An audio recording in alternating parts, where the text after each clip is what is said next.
Good morning. I didn't bring a whizzy PowerPoint, so there's no snazzy, colourful graphics going with my presentation this morning. And that's deliberate because, like so many of your patients, I only have words at my disposal to talk to you about what my experience of anosmia has been like. So I present them to you today in the hope that you will listen. When you lose your sense of smell unexpectedly, a part of you dies. But because no one understands, and even fewer people take it seriously, you're forced to grieve alone. My name is Louise Woollam, and I own 300 bottles of perfume. It was nearer to 500 at one point, but I lost my sense of smell, and well, something had to give. Back in the great before, I was an aspiring perfume critic and a slightly lackadaisical accountant, as many of my ex-bosses will attest to. However, in 2014, I caught a cold, the effects of which I still live with today. It wasn't a terrible cold, as these things go, but I knew something wasn't right when I attended a perfume launch, and the perfumer was handing me strips of paper with these wonderful exotic ingredients on and describing them to me, and I was nodding along and mumbling platitudes, and I realized that I could smell absolutely nothing. It was only when I found myself in a local pharmacy giving serious contemplation to the purchase of a bottle of Olbus oil bubble bath, and whoever knew that even existed before anosmia, that I realized I had a real and serious problem. The chemist gently persuaded me that an Olbus oil-based urinary tract infection probably wasn't the best treatment for my condition, and he sold me a Neilmed rinse bottle instead. I give a dramatic pause here, as that remains the high point of my medical treatment of my anosmia to date. So I ask you, please, to take what follows in the spirit of constructive but extremely heartfelt criticism. My GP actually was fine.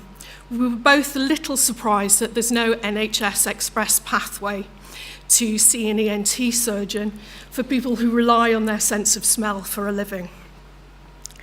4 months of extremely strong antibiotics, daily steroids, 3 or 4 nasal rinses a day followed before I got to see my ENT, about which I'll tell you more later. At times it felt like my nose actually had a better beauty routine than I did. Being anosmic is isolating and scary. You lose an entire part of your world, and even if it's one that you didn't pay much attention to before you lose your sense of smell, you are made aware every single day that something is missing from your life. In the 4 years since I lost my sense of smell, no bite of food, no sip of a drink, no shower, no human interaction at all has been the same since. Anosmia touches every part of your life, mostly in ways completely unexpected, and no one ever takes your complaints seriously. On mentioning that I'd been given the wrong drink at Starbucks, for example, a colleague responded, "Well, you can't taste it anyway, so what does it matter?" And I asked if they would ask a similar question to somebody in a comparable situation who was blind or deaf, and they were suitably ashamed. You live your anosmic life as if you're encased in a glass box, seeing everything, hearing everything, being able to interact in a very limited way. But you are at a remove. You're distant, you're apart, though previously unappreciated, something fundamental, though, is actually missing from your life. Life loses smell, but it also loses flavour, colour, passion, and enjoyment when you're anosmic. There is no savour in life as an anosmic patient. And this is even before you add in the worries about personal body odour. I do allow, though, that it helps on underground in the heat of the summer. It's a little more fragrant these days. Excuse me.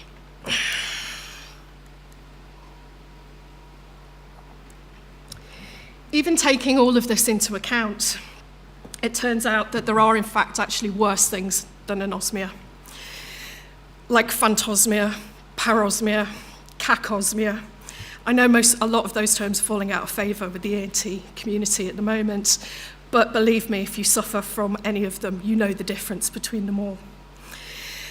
I'd started to suffer with several of these conditions by the time I got to see my ENT.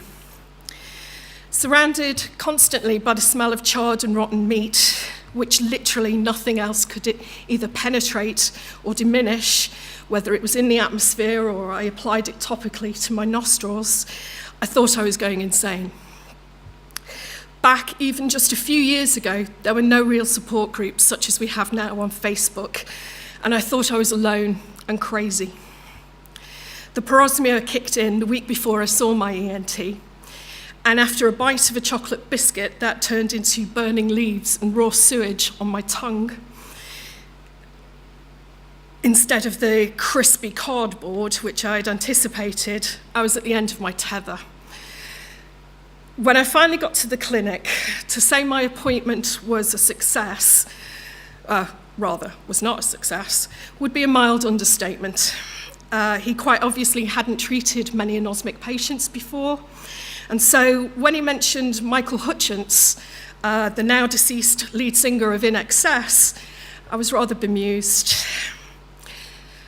They say he had anosmia, you know, and they think that might be why he committed suicide.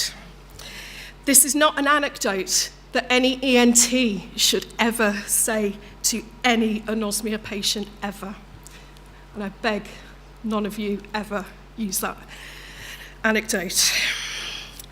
Likewise, if an anosmia patient is before you, quite obviously upset, and telling you about their fears of going insane because every single thing they touch, taste, smell, or otherwise encounter is tainted, rotten, or burned, or tastes of sewage, then never ever try to cheer them up by saying, "Don't worry, in a few years you'll look back on this period and you'll laugh." Well, it's been 4 years now, and I'm still not laughing. Luckily, though, I do know I'm not alone. Because of various support groups on Facebook and organisations such as Fifth Sense, I know that I'm not the only post-viral anosmia patient who's been sent away from an ENT appointment without even a leaflet to show for it, and a hearty, "You'll get used to it," ringing in their ears. And actually, it increasingly seems to be the norm. The more people we encounter in the Facebook groups, the more often we hear a very similar tale from every patient. It breaks my heart a little bit every time I read a post or get yet another email from a new sufferer telling me how alone they feel and how trivially their condition has been treated by the medical professionals that they encounter. I remind myself daily that I'm actually one of the lucky ones because I'm recovering. There were times when I thought that I wouldn't. I was convinced that recovery wasn't possible, and I couldn't imagine living like this forever. Like the days when a colleague's carelessly placed cup of coffee would mean that I would have to go home from the office for the day, lest I throw up on my computer. Or the days where the smell of your own wet hair smelled so much like dog poo that you would vomit in the shower. Or even the days when the taste of your saliva is so bad that you know you're not going to be able to leave the house that day. Luckily, I had a very understanding boss at the time who dealt admirably with my novel set of problems. They banned hot food from the office and created a coffee-free zone around my desk. But the psychological impact and toll and the lack of control of my environment was too much to bear for a while. Again, I'm one of the lucky ones. I know now that whilst anosmia merely changed my life, parosmia nearly ended it. And frankly, no amount of people referring to phantosmia or parosmia as a mere side effect of anosmia will change that. I discovered that a normal sense of smell was returning during a visit to the Osmothèque in Paris, which is a perfume museum, a trip of a lifetime for a perfume nerd, and a potential cabinet of horrors for a parosmia sufferer, but I went anyway. After a amusing altercation with the perfumer leading the tour, who had casually asserted that people who lose their sense of smell, they immediately become depressed, they immediately lose their interest in food, and they immediately lose their interest in sex. The sense of smell is that important. He wasn't too interested in finding out that not only was not all of that true, the bits that were true weren't entirely correct either. Depression takes a while, if it happens. And an interest in food can actually be heightened as the search for satisfaction goes on, as my experiences with the Indian curry takeaway and Haribo diet will attest. As for sex, well, it's none of your business. However, I rediscovered violets at the Osmothèque, and by the end of the day, smelling 28 vintage fragrances, I discovered that I could also pick up a faint citrus note in some formulas. I mentioned this on Facebook, and a perfumer friend of mine, not the one from Paris, offered to let me loose with her perfumery ingredients in order to create a fragrance of my own. We created a violet and petitgrain fragrance called Paradox, which is available for sale and raises funds for Fifth Sense. I didn't realise when I started smelling fragrances again after anosmia and during my parosmic time that what I was doing was actually a rudimentary form of smell training. I wore a different fragrance every single day, and I forced myself to write a sentence or two about it. And there are now over 400 different mini fragrance reviews on Instagram under the hashtag Lips and Spritz. I've now recovered probably 50 to 60% of my former smell capacity. Sadly, it turns out that my right nostril is purely here for decorative purposes, but my left nostril has recovered enough for me to start reviewing fragrances professionally once again.